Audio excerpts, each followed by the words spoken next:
तो आपको बता दें कि कांग्रेस के प्रचार वाले होर्डिंग्स को लेकर के बीजेपी ने सीएम गहलोत पर निशाना साधा है। बीजेपी के प्रदेश अध्यक्ष सीपी जोशी ने कहा कि कांग्रेस के होर्डिंग्स पर सिर्फ 2 ही नेताओं के फोटो नजर आ रहे हैं, बाकी नेताओं के चेहरे नजर नहीं आ रहे हैं। उन्होंने कहा कि इससे फिर से ये बात साबित हो रही है कि सारी पार्टी मैं ही चलाता हूं, सारी व्यवस्था मैं ही देता हूं, कौन होता है हाई कमान। तो होर्डिंग्स पर अब सियासत गर्म होती हुई नजर आ रही है। जरूर ये कह सकता हूं कि जब मैं इस दिशा में आ रहा था तो कुछ होर्डिंग में देख रहा था रास्ते में कि 2 ही फोटो दिखाई दे रहे हैं कांग्रेस पार्टी के होर्डिंग में, बाकी लोगों के चेहरे तो कुछ ठीक से दिखाई नहीं दे रहे हैं। तो ये बात फिर से साबित हो रही है कि आज मैं पूरी पार्टी मैं चलाता हूं, सारी व्यवस्थाएं मैं देता हूं, इसलिए कौन होता है हाईकमान और मैं ही सबसे योग्य, बाकी सब नकारा और निकम्मा, ये बात फिर साबित हो गई। तो मैं इस दिशा में कांग्रेस पार्टी को ये जरूर जो कहा गहलोत जी ने वो आज दिखता हुआ दिखाई दे रहा है। तो कांग्रेस प्रत्याशी ओम प्रकाश हुड्डा के पैसे बांटने का वीडियो वायरल होते ही वो विवादों में आ गए हैं, जिसके बाद रिटर्निंग ऑफिसर नोटिस भेजकर उनसे जवाब मांगे हैं। लेकिन इस बीच वीडियो वायरल होते ही विपक्ष कांग्रेस पर जम करके हमलावर हो गया है। एमएलए ओम प्रकाश हुड्डा के वायरल वीडियो पर एक्शन। रिटर्निंग ऑफिसर ने नोटिस भेजकर मांगा जवाब। प्रचार के दौरान पैसे बांटने का वीडियो वायरल। वीडियो वायरल होते ही विवाद में घिरे नेताजी।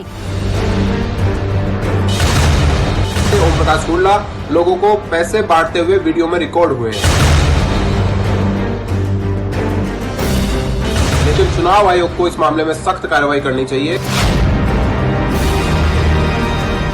विधायक ओम प्रकाश हुड्डा की ये वही 3 वीडियो जिसमें वो पैसे बांटते और पैर छूते नजर आए। चुनावी मौसम में जीत के इरादे से भले ही वो ऐसा कर रहे हैं, लेकिन नेताजी शायद भूल गए कि चुनाव की तारीखों के ऐलान के साथ ही प्रदेश में आचार संहिता भी लागू है और ऐसा करना आचार संहिता के उल्लंघन के दायरे में आता है, जिसके बाद रिटर्निंग ऑफिसर ने नोटिस भेजकर जवाब मांगा। वहीं दूसरी तरफ बीजेपी भी हमलावर नजर आई।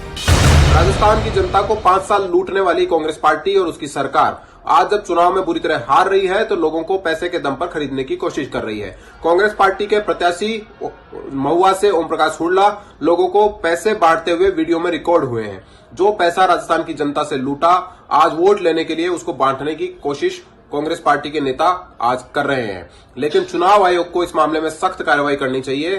प्रसंज्ञान लेना चाहिए कि ऐसे लोग जो कि पैसे से वोट खरीदने की कोशिश कर रहे हैं, उनके खिलाफ सख्त से सख्त कार्रवाई हो। ईडी की कार्रवाई के बाद विधायक ओम प्रकाश हुड्डा पहले से ही चर्चा में थे, लेकिन इन 3 वीडियो के वायरल होते ही वो एक बार फिर सुर्खियां बटोर रहे हैं। वो वीडियो में साफ कहते हुए सुने जा सकते हैं कि उनके प्रचार का पहला दिन है और वो ऐसा आशीर्वाद लेने के लिए कर रहे हैं। हमारा प्रचार का पहला दिन है। हम महुआ से बालाडी मोड़ से खुलना जा रहे हैं और हमें क्या नाम दे दिया था, कृष्णा बेरवा जी की भरी जेल मिली है, उनका आशीर्वाद मिला है, 100% जीत होगी हमारी। चुनावी मौसम में कांग्रेस उम्मीदवार की पैसे देते वीडियो वायरल हुई तो सियासत होना लाजमी। ऐसे में जहां बीजेपी हमलावर है, वहीं कांग्रेस बचाव करती दिखी। पैसे के आधार पे सत्ता भारतीय जनता पार्टी बनाती है। हम संस्कृति का सम्मान करते हैं, हमारी बहन बेटियों का सम्मान करते हैं। परंपरा की आड़ में राजनीतिक हित साधने की कोशिश में इससे इनकार नहीं किया जा सकता, लेकिन प्रदेश में आचार संहिता का सख्ती से पालन हो, उसके लिए चुनाव आयोग की टीम भी अलर्ट है। न्यूज़ 18 राजस्थान के लिए आशीष की रिपोर्ट।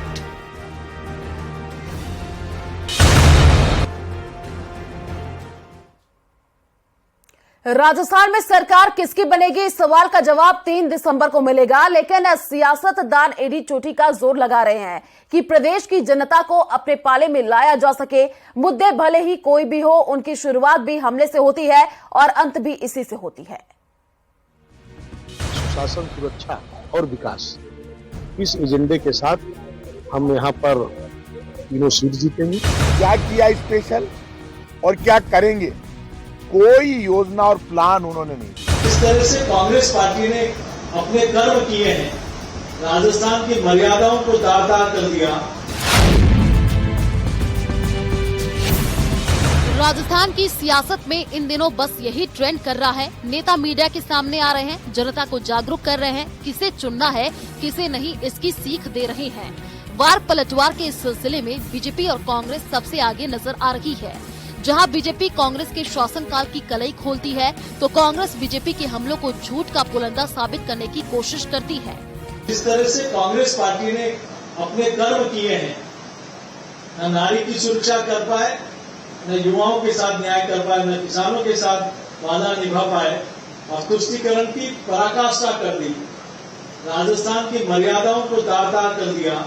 इसीलिए लोग देखते हैं कि इनकी अब गारंटी, जिससे जनता की गारंटी, जनता के मुद्दों के ऊपर ठीक काम नहीं किया, लोगों ने उनकी गारंटी समाप्त कर दी।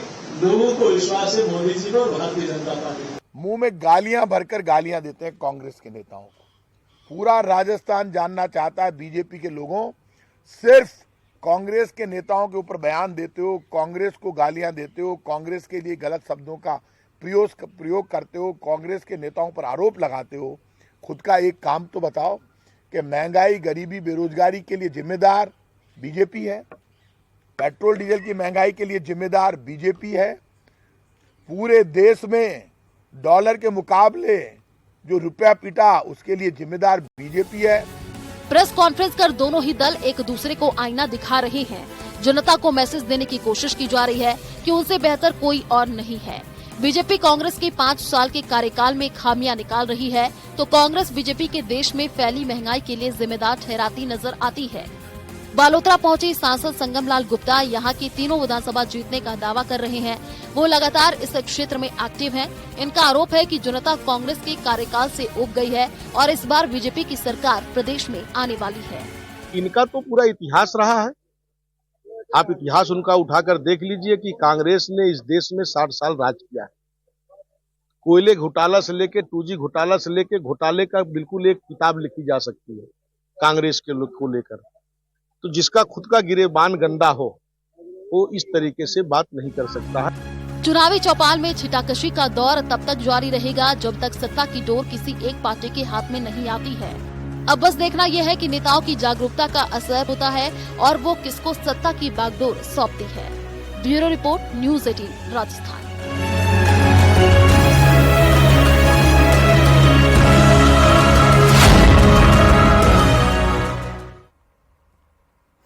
तो कोटा से बड़ी खबर का रुख कर लेते हैं। बड़ी जानकारी आपको दे दें, कोचिंग सिटी में बढ़ी है डेंगू मरीजों की संख्या। आपको बता दें कि 24 घंटे में 19 नए मरीज सामने आए हैं और 1760 के पास देखिए डेंगू मरीजों की जो संख्या वो पहुंच चुकी है और डेंगू से अब तक 470 से अधिक जो स्टूडेंट है वो भी बीमार बताए जा रहे हैं। अस्पतालों में मरीजों की भारी भीड़ देखने को मिल रही है। हेल्थ डिपार्टमेंट की जो तमाम कोशिशें हैं वो अब नाकाम होती हुई दिख रही है। तो इस वक्त की सबसे बड़ी जानकारी आपको दे रहे हैं, डेंगू मरीजों की जो संख्या है वो दिन पर दिन बढ़ती ही जा रही है और देखिए स्वास्थ्य विभाग भी पूरी तरीके से अलर्ट मोड पर है, लेकिन डेंगू से अभी तक 470 से अधिक जो स्टूडेंट हैं वो अब बीमार बताए जा रहे हैं। कोटा में अस्पतालों में मरीजों की भारी भीड़ देखने को मिल रही है, लोग परेशान होते हुए नजर आ रहे हैं और हेल्थ डिपार्टमेंट की जो तमाम कोशिशें हैं वो भी अब नाकाम होती हुई दिख रही है।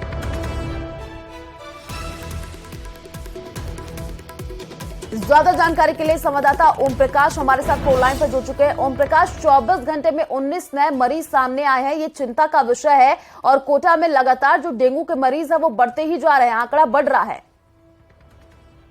देखिए, चिकित्सा विभाग का पहले कहना था कि जब मौसम में बदलाव होगा, सर्दी का एहसास होने लगेगा, तब डेंगू के आंकड़ों में गिरावट आएगी, लेकिन ऐसा हुआ नहीं और चिकित्सा विभाग के तमाम जो दूसरे प्रयास थे वो तमाम प्रयास खोखले साबित हो रहे हैं और डेंगू का आंकड़ा लगातार बढ़ता जा रहा है। चिंता की बात इसमें ये कही जा सकती है कि 500 से अधिक कोचिंग छात्र इसमें जो है पीड़ित हो चुके हैं, जबकि 6 से 19 साल तक के 800 युवा अब तक डेंगू की चपेट में आ चुके हैं। लगातार मौतें भी डेंगू संदिग्ध मरीजों की हो रही है। हालांकि चिकित्सा विभाग उस मामले में पुष्टि नहीं कर रहे हैं, लेकिन ये कहा जा सकता है कि कोचिंग नगरी में डेंगू का डंक अब बहुत ही डरावना हो रहा है। डरावना आंकड़ा इतना है कि जयपुर को भी पछाड़ रहा है। 1760 के पार आंकड़ा पहुंच चुका है। तमाम प्रयासों के बावजूद कोचिंग नगरी में डेंगू का जो खतरा है वो कम नहीं हो रहा है। और चिकित्सा विभाग हालांकि डोर टू डोर सर्वे कर लार्वा एक्टिविटीज कर रही है, लेकिन ये कहा जा सकता है कि तमाम प्रयास नाकाम साबित हो रहे हैं और डेंगू का आंकड़ा लगातार बढ़ता जा रहा है।